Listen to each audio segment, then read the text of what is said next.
À l'extrémité ouest du Léman, Genève accueille plus de 1400 hectares de vignes. Elles sont réparties en 3 terroirs distincts. La rive droite du lac, qui comprend notamment Satigny, la plus grande commune viticole de Suisse. La rive gauche entre le lac et l'Arve.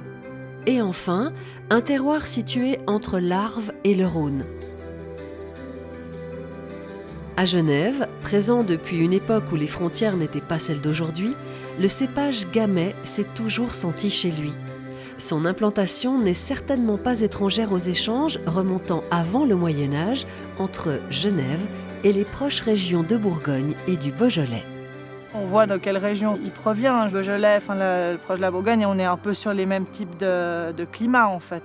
Je veux dire, c'est sûr qu'on a des similitudes climatiques, de terroirs aussi, qui faisaient une certaine douceur aussi qu'on peut avoir à Genève, et qui fait que le cépage s'est très bien adapté chez nous.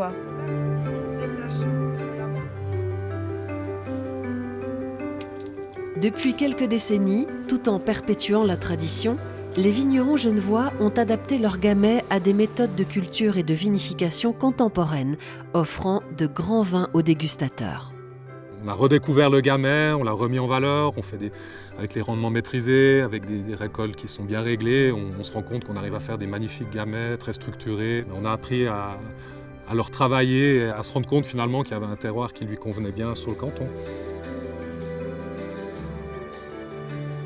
À partir des années 80, agissant en pionniers, les vignerons genevois innovent, s'appropriant notamment des nouvelles variétés de cépages suisses, que ce soit le très récent Divico, un nouveau cépage résistant aux maladies, facilitant une culture biologique, ou le Gamaret, produisant des vins colorés, épicés et tanniques.